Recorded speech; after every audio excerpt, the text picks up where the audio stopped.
my husband, who I'm going to put in charge of revitalizing the economy, because, he knows how to do it. And especially in places like coal country and inner cities and other parts of our country that have really been left out. Well, that was Hillary Clinton making a sort of a surprising announcement that when she becomes president, and it's all inevitable, that's what they say, she's going to put former President Bill Clinton in charge of revitalizing the economy, make him sort of an economic czar, leaving many to wonder, well, what would your Treasury Secretary and your Commerce Secretary be doing?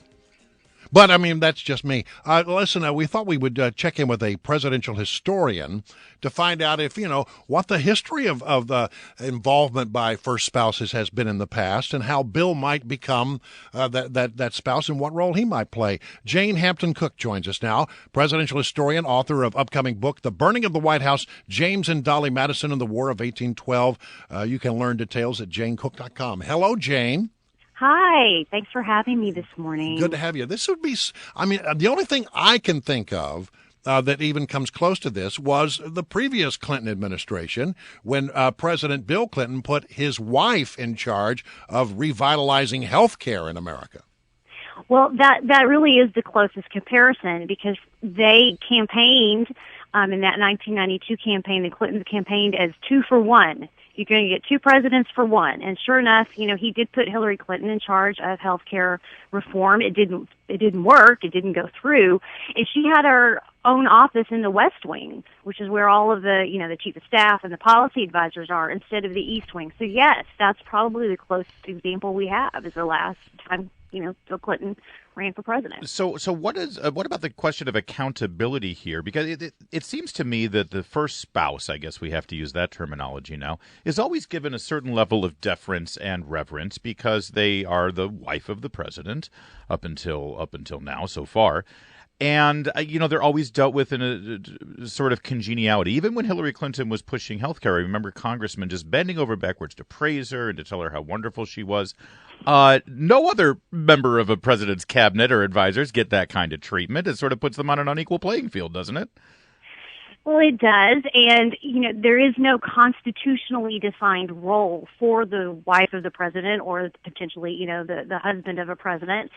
So that gives them the opportunity to, really use their expertise in some way. It's not that they don't have laws that they must follow. It's just that their role is not defined. So that's why Hillary Clinton can say, I'm going to put my husband in charge of the economy. And that was really one of the better parts of the Clinton years was the economy because the economic growth rate in average was 4.0%.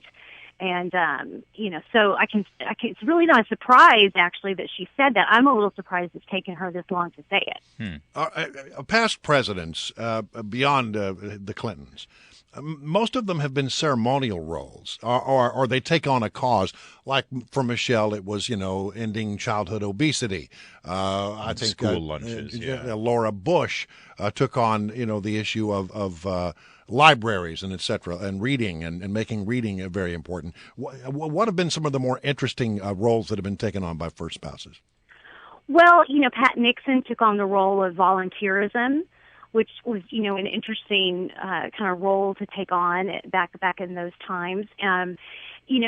Eleanor Roosevelt took a pretty active role because her husband, Franklin Roosevelt, was in a wheelchair, and it was harder for him to travel. So she became his legs and his eyes and his ears, and she traveled around the country promoting his programs, to recover from the Great Depression. So those are some of the more interesting ones. One of my favorites, though, is Jackie Kennedy because she loved art and architecture, and she just dove in and she redid the White House and brought a lot of historic furnishings to the White House. And she used her artistic skill to bring, to do some good, and that's why we have the White House as a museum now, is because of Jackie Kennedy. But the difference is those were jobs that didn't require a Senate approval or a confirmation hearing. And if he's put in charge of something as important as revitalizing the economy, it's all done under the radar with nobody able to ask questions about how he intends to do it. Well, and that is a very, very good point. Because we've never had, it would be one thing if you had, someone running for president, a female, and her husband had never been president. But this is a very unique scenario. And so, yes, I mean, that accountability factor will be an issue, especially because lack of accountability has been one of the legitimate criticisms of the Clintons. And so that's something that they're going to face if he is, put in charge of the economy. And as you said, we do have a Treasury Secretary and we do have a Secretary of Commerce. And so how is that all going to work? I have no idea. And I don't know how, if they've even thought how far they've thought down that road. But I guess you've got to give Bill Clinton something. Yeah.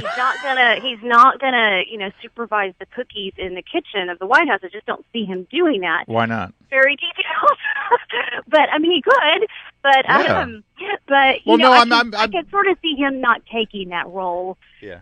You got to kind of do something with him. I don't know. Yeah, you got to do something with him. Jane Hampton Cook, presidential historian. Thanks for joining us again. Her book, "The Burning of the White House: James and Dolly Madison at the War of 1812." I see. Here's the thing: if we're really exploring the redefinition of gender roles in our society, and we're now accepting a woman as a president, I think it's incumbent on the husband to do the traditional role that the wife would have done, the first lady. He should host the teas. He should host the social gatherings. He should be in charge of the menus at state dinners because she's taking on the traditional gender-specific role of the man in the relationship. Yeah. It's good for the goose. Well, I guess what's good for the gander is good for the goose. Something like that. Yeah.